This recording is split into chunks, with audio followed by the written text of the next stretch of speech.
Bienvenidos, bienvenidas. Vamos con el tema 5 de científico-tecnológico de segundo de ESPA, que trata sobre la materia y los sistemas materiales y su clasificación.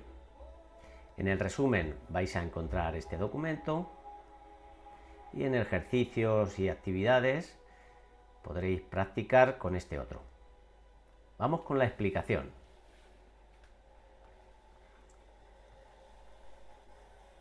La materia que nos rodea.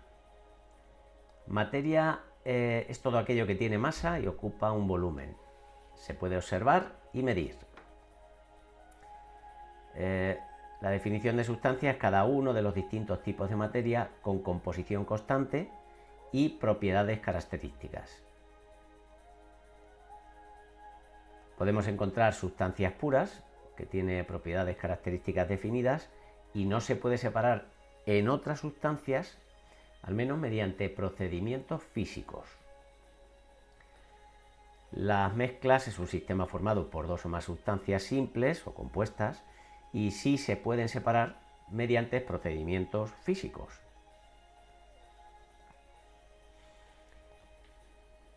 Entonces, las sustancias puras pueden ser simples, que también llamamos elementos, formado por uno o más elementos químicos iguales, el hierro, el hidrógeno, el oxígeno, en este caso el O3 sería el ozono, no pueden ser separadas por ningún procedimiento en otras sustancias más simples. Y luego tenemos, aunque sean sustancias puras, compuestos, formados por dos o más elementos químicos distintos, por ejemplo, cloruro sódico, el amoníaco, el agua, pueden ser separados en otras sustancias más simples, pero por procedimientos químicos. Las mezclas, que ya las hemos definido, pueden ser de dos tipos. Mezclas heterogéneas es un sistema material en el que podemos distinguir a simple vista las sustancias que lo componen. Un ejemplo, pues el granito, el aceite con el agua, que ya sabemos que no se mezcla, una ensalada.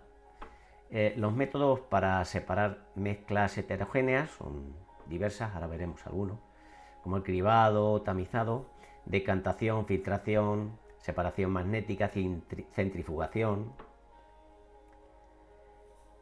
Luego tenemos las mezclas homogéneas, también llamadas disoluciones. Es un sistema material en el que no podemos distinguir a simple vista las sustancias que lo componen.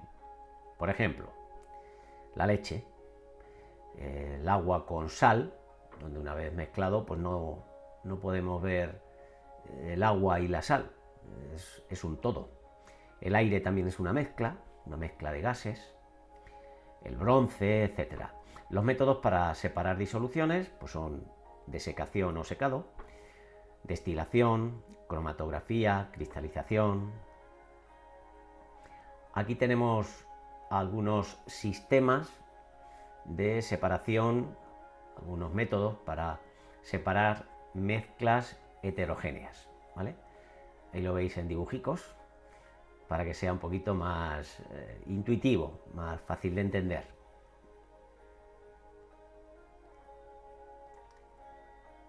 En el caso de mezclas homogéneas, también llamadas disoluciones, pues tenéis ahí los diferentes métodos para separar los diferentes compuestos que la forman.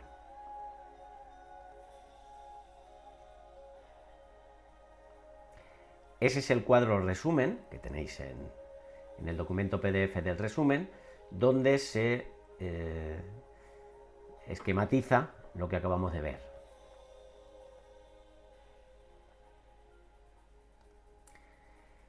Un ejemplo de mezclas homogéneas o disoluciones, pues son las aleaciones. Una aleación es una mezcla homogénea de dos o más elementos en la que al menos uno de ellos es un metal.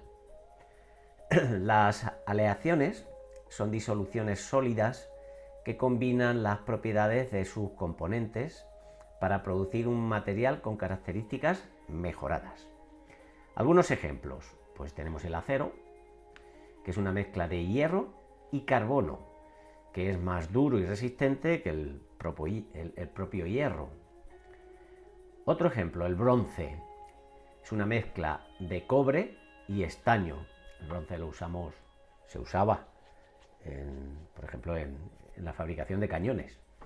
Mucho más resistente ese metal resultante que el cobre o el estaño por separado. Y otro muy conocido es el latón, que es una mezcla de cobre y zinc.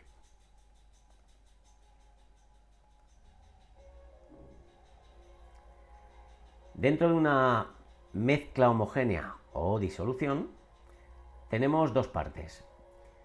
Lo que llamamos disolvente es el componente con mayor proporción.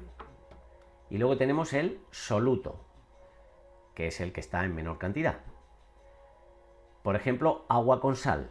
Pues el agua sería el disolvente y la sal sería lo que llamamos soluto. Lo que nos interesa de conocer sobre las disoluciones, cómo se combinan este soluto y el disolvente, es la concentración, que puede venir medida de varias formas. Por ejemplo, la concentración en masa, que se mide en gramos de soluto partido de litros de disolución. Otra forma es, la vamos a ver ahora, la densidad, que sería esta fórmula, que es la masa de la disolución dividido por el volumen de la disolución. Otra forma en la que también podemos medir esta concentración es el porcentaje masa, donde vamos a ver el porcentaje haciendo una división entre la masa del soluto y la masa de la disolución, y puesto que es un porcentaje lo multiplicaremos por 100. Y por último, el porcentaje en volumen, donde la relación que hacemos es entre el volumen del soluto, medido en mililitros, y el volumen de la disolución, también medido en mililitros, multiplicado por 100. Una atención, en la concentración en masa, que quizá la que más se utilice, la relación es masa de soluto medido en gramos, el soluto medido en gramos, y el volumen de la disolución medido en litros. Ahora vamos a hacer algunos ejercicios, unos ejemplos, para que quede todo esto más claro. Por ejemplo, dice, determina la concentración en gramos por litro y el porcentaje en peso de una disolución de 60 gramos de azúcar en 300 mililitros de agua. Estos 60 gramos de azúcar es el soluto y esos 300 mililitros de agua, donde se disuelve el azúcar, es el disolvente. ¿Vale? Aquí tenéis recogidos los datos. Veis que ponemos el volumen de la disolución, 300 mililitros, pero lo pasamos a litros, que sería 0,3. Al dividir por 1000, de mililitros a litros, sería 0,3 litros. En cuanto a masa, el agua, ya sabéis que en condiciones normales, el agua pura, el agua destilada, cada litro de agua pesa 1 kilogramo. Por tanto, cada mililitro lo que pesa es la milésima parte, que es 1 gramo. Es decir, 300 mililitros, 300 gramos de agua. ¿Vale? Es conocido por todo el mundo lo de que 1 litro de agua pesa 1 kilo. Y de aquí viene esta relación, ¿de acuerdo? Entonces, si vamos a calcular la concentración en masa, que es gramos de soluto partido de litros de disolución, aquí lo tenéis. El porcentaje en masa sería esta otra fórmula. Entonces, en el primer caso, la masa de soluto para calcular la concentración en masa sería 60 gramos, que es lo que nos han dado, de azúcar, dividido por los litros de disolución, 0,3 si hacemos la división, es echar una cuenta solo, una división, nos va a dar 200 y las unidades gramos partido por litro. 200 gramos partido por litro, ¿vale? Esa es la concentración en masa.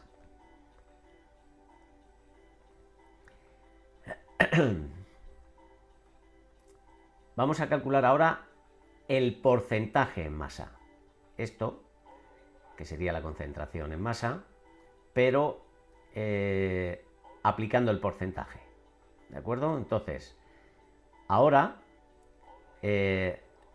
aquí hay un pequeño error, no es volumen de la disolución, tener en cuenta que la fórmula es esta es la fórmula, ¿vale? De tal forma que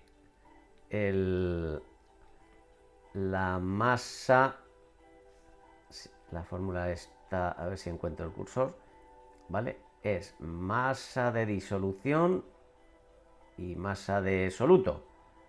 No es volumen de la disolución, no es volumen, sino la masa, ¿vale? Entonces la masa de la disolución tendría que sumar los 300 gramos del agua más los 60 gramos del azúcar. Eso es lo que pesa la masa que tiene toda la disolución. Sería, por tanto, 360.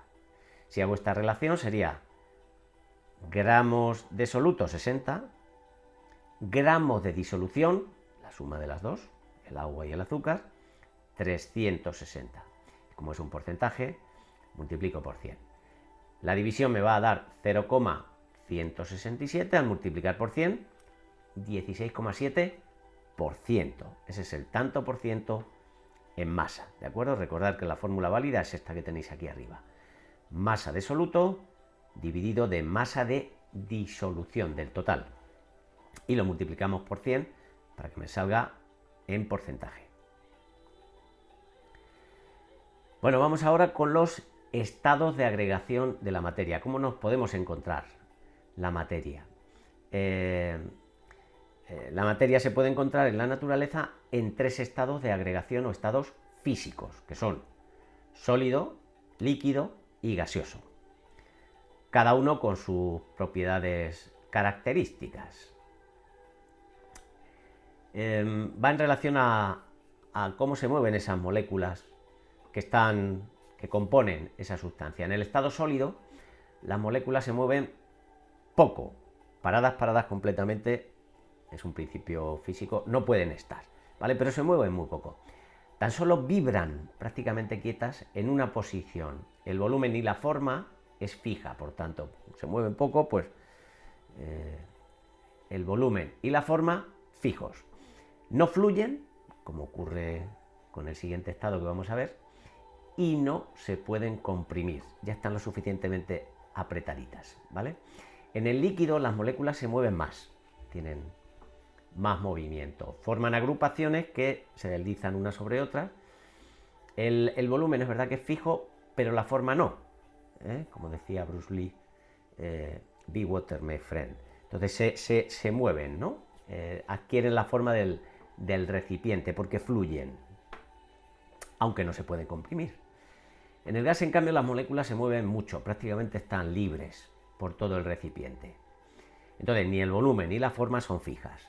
Y sí se pueden comprimir. Cualquier gas, si aumentamos la presión, lo comprimimos. Vamos a ver los nombres que reciben cada uno de los cambios de estados de agregación. Puesto que no son fijos, dependen de la temperatura. También de la presión. El paso de un estado a otro reciben los siguientes nombres. ¿Veis este cuadro, no? Vamos a tratar de explicarlo. De estado sólido a estado líquido, que es esta flechita, le llamamos fusión, puesto que se funde. Es lo que hacemos, por ejemplo, con un cubito de hielo. Cuando se funde, se derrite, obtenemos agua líquida, ¿vale? Entonces ese cambio de estado se llama fusión. Cuando ese agua que está líquida se evapora y pasa a ser un gas, un vapor de agua, pues se llama vaporización. Pensar en simplemente que estamos calentando un cubito de hielo, Pues primero se derrite, se funde, eso es la fusión, y ahora el agua, si lo seguimos calentando, pues empieza a evaporarse, vaporización, y se convierte en vapor de agua, ¿de acuerdo? En sentido inverso, si tenemos ese vapor de agua, esto ocurre con cualquier otra sustancia, ¿vale? Pero con el agua es algo más claro porque lo tenemos muy presente, lo tenemos en la naturaleza, lo tenemos en la casa, ¿eh? Cuando el vapor de agua se enfría, pues se condensa, o licuación también se llama. Ese paso de gaseoso a líquido es la condensación. Lo vemos, por ejemplo, cuando en invierno nos duchamos con agua caliente y se empaña el espejo, es porque se está condensando el agua, ¿de acuerdo? Cuando tapamos una olla que tiene agua caliente que está evaporándose, pues cuando la tapamos veremos que hay en la tapa hay gotitas de agua porque el vapor se ha condensado. Si seguimos enfriando ese líquido, ese agua, pues volvemos a obtener los cubitos de hielo, que ya son sólidos, por tanto se llaman solidificación, ¿vale? Y luego hay dos cambios saltándose uno de los estados, que es directamente pasar de sólido a gaseoso. Así le llamamos sublimación. Veréis, aparece en un congelador. Cuando abrimos un congelador, uno potente, que está a bastantes grados bajo cero, el hielo, puede tener algo de hielo en las paredes o productos que estén congelados, directamente, como el cambio de temperatura es muy brusco, no es que se derrita, sino que directamente se evapora. Vemos como una neblina, si tenemos todos en mente un congelador abierto, más de película, pero bueno, esa neblina en tanto frío es porque se está evaporando directamente el hielo y está pasando a gaseoso. Eso es una sublimación. Y luego tenemos esta, que llamamos sublimación inversa, que es pues al revés. Estamos pasando directamente de estado gaseoso a estado sólido. Aparece en la naturaleza. Fijaros, cuando en invierno por la mañana aparecen las zonas, la vegetación aparece con la escarcha, eso es una sublimación inversa, porque el vapor de agua que está en el aire, directamente al bajar mucho la temperatura por la madrugada, pues el vapor de agua, es vapor de agua que está en el aire, aunque no lo veamos, se hiela directamente, se vuelve sólido y se queda en esa vegetación. Es por tanto un paso directo de gas a sólido, ¿vale? Bueno, y esto sería todo de este tema. Sed felices y espero que os haya servido este vídeo.